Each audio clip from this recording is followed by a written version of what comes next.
Vietnam, salah satu negara tetangga di Asia, kerap dianggap sebagai pesaing berat Indonesia dalam hal perdagangan. Bahkan dalam beberapa kasus, Indonesia terlihat kesulitan menandingi langkah cepat Vietnam. Contoh nyatanya adalah ketika Apple, raksasa teknologi asal Amerika Serikat, memilih Vietnam sebagai lokasi investasi besar-besaran. Perusahaan ini menggelontorkan dana mencapai 400 triliun dong Vietnam, atau sekitar 255 triliun rupiah ke negara tersebut. Sementara itu, Indonesia hanya berhasil menarik investasi senilai 1 miliar US dollar atau setara 16 triliun rupiah. Itu pun setelah melalui proses panjang dan negosiasi alot dengan Apple. Kisah ini semakin menarik ketika Apple meluncurkan iPhone 16. Rilis produk terbaru ini tentu membuat para penggemar teknologi di Indonesia tidak sabar untuk memilikinya. Namun di tengah euforia tersebut, pemerintah Presiden Prabowo Subianto mengambil langkah tegas.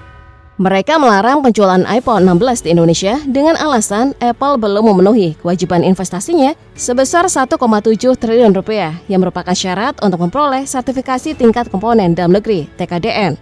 Menurut Kementerian Perindustrian, realisasi investasi Apple baru mencapai 1,48 triliun rupiah. Alhasil, pemerintah memutuskan untuk bersikap keras terhadap perusahaan tersebut. Meski persaingan antara Indonesia dan Vietnam dalam menarik investasi Apple terlihat sengit, hubungan dagang kedua negara tetap terjalin dengan baik. Pada tahun 2024, nilai perdagangan bilateral antara keduanya mencapai 16 miliar US dollar atau sekitar 260,4 triliun rupiah. Angka ini menunjukkan peningkatan hampir 16% dari tahun sebelumnya. Artinya kerjasama di sektor perdagangan ini membawa keuntungan bagi kedua belah pihak. Namun mari kita bayangkan skenario yang berbeda. Bagaimana jika suatu hari hubungan Indonesia dan Vietnam memburuk hingga mencapai titik permusuhan? Bisa dipastikan hubungan dagang yang selama ini terjalin erat akan terancam putus. Bahkan bukan tidak mungkin Presiden Prabowo akan memerintahkan kabinetnya untuk menghentikan ekspor dan impor ke Vietnam sebagai bentuk sanksi. Jika hal ini terjadi, apa dampaknya bagi kedua negara? Minyak sawit adalah salah satu komoditas yang akan menjadi senjata strategis Indonesia dalam menghadapi Vietnam di era perang dagang. Pasalnya, Vietnam sangat bergantung pada impor minyak sawit dari Indonesia. Pada tahun 2023, Vietnam tercatat mengimpor minyak sawit dari Indonesia sebanyak 667 juta kilogram dengan nilai ekspor mencapai 577 juta dolar Amerika Serikat atau setara dengan 9,4 triliun rupiah. Angka ini menunjukkan betapa Vietnam sangat mengandalkan pasokan minyak sawit dari Indonesia. Jika Indonesia memutuskan untuk menghentikan ekspor minyak sawit ke Vietnam, bisa dipastikan negara tersebut akan menghadapi kelangkaan pasokan yang serius. Selain minyak sawit, Vietnam juga sangat bergantung pada impor stainless steel dari Indonesia. Sebagai negara dan aktivitas manufaktur yang tinggi, Vietnam membutuhkan pasokan bahan baku stainless steel dalam jumlah besar. Faktanya pada tahun 2023, Vietnam mengeluarkan dana sebesar 901 juta dolar Amerika Serikat atau sekitar 14,7 triliun rupiah hanya untuk mengimpor stainless steel dari Indonesia. Jika perang dagang terjadi, Vietnam tidak akan lagi bisa mengakses pasokan stainless steel dari Indonesia. Hal ini tentu akan berdampak besar pada sektor manufaktur Vietnam yang pada akhirnya dapat melemahkan perekonomian negara tersebut. Komoditas lain yang pasti akan menjadi sasaran dalam perang dagang adalah batu bara.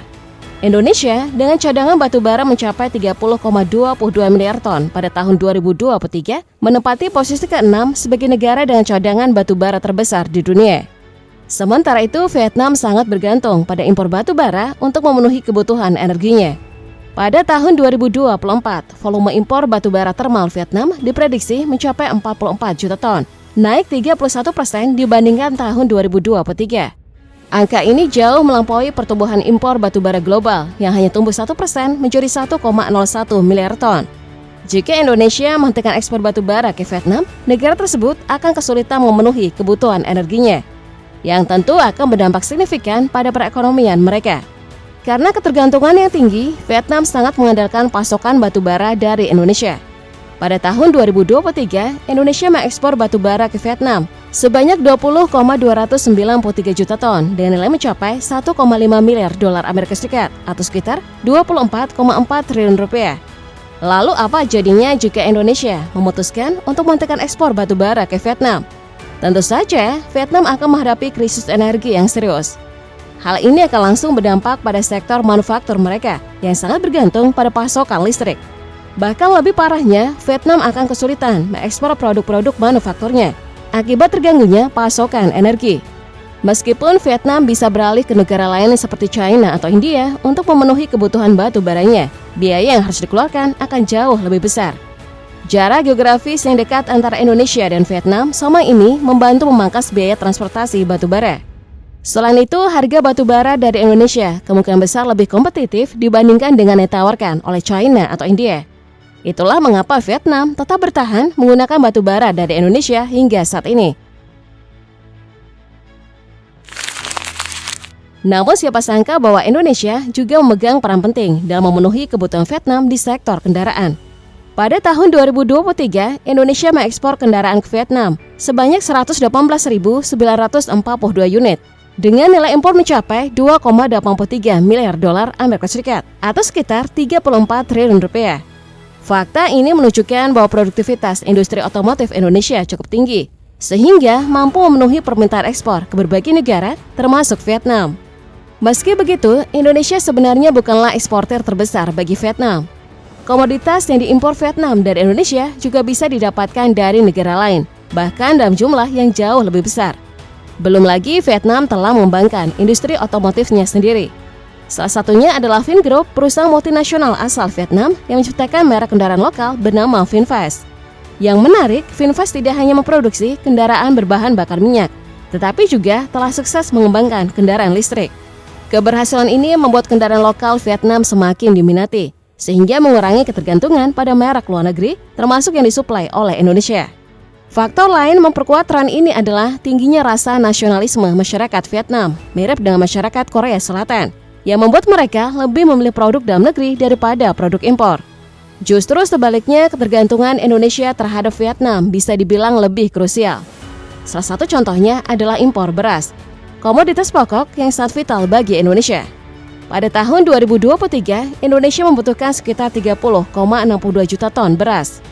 Untuk memenuhi kebutuhan tersebut, Indonesia mengimpor beras dari Vietnam sebanyak 1,14 juta ton dengan nilai mencapai 669 juta dolar AS atau sekitar 10,9 triliun rupiah. Jika Vietnam memutuskan untuk menghentikan ekspor berasnya ke Indonesia, hal ini bisa memicu krisis pangan yang serius di tanah air. Namun fakta bahwa Indonesia bergantung pada beras Vietnam sebenarnya terdengar agak aneh. Seperti yang kita ketahui, Indonesia adalah negara agraris dengan potensi pertanian yang sangat besar, bahkan lebih luas daripada Vietnam. Luas lahan panen padi di Indonesia diperkirakan mencapai 10,05 juta hektar, dan pada tahun 2023, Indonesia berhasil memproduksi sekitar 53,14 juta ton gabah kering giling. Dengan produksi sebesar itu, seharusnya Indonesia memiliki potensi untuk memenuhi kebutuhan berasnya sendiri. Namun proyeksi impor beras Indonesia pada tahun 2024 justru diperkirakan mencapai 5,17 juta ton. Hal ini menunjukkan adanya tantangan dalam efisiensi dan distribusi produksi beras di dalam negeri. Ironisnya, meskipun memiliki produksi beras yang besar dan bahkan diprediksi menjadi salah satu eksportir beras terbesar di dunia, Indonesia justru masih kesulitan memenuhi kebutuhan domestiknya sendiri. Kondisi ini jelas bertolak belakang dengan ambisi swasembada pangan yang selama ini selalu dikampanyekan oleh pemerintah. Akibatnya Indonesia masih bergantung pada pasokan beras dari Vietnam dan beberapa negara lain untuk menjaga stabilitas kebutuhan dalam negeri. Namun semoga hubungan antara Indonesia dan Vietnam tetap harmonis dan tidak sampai memasuki babak perang dagang. Jika kedua negara sampai terlibat konflik ekonomi, dampaknya bisa sangat besar bagi perekonomian masing-masing. Jangan sampai perdagangan bilateral yang kini telah mencapai 16 miliar dolar AS lenyap begitu saja hanya karena perselisihan yang tidak diinginkan.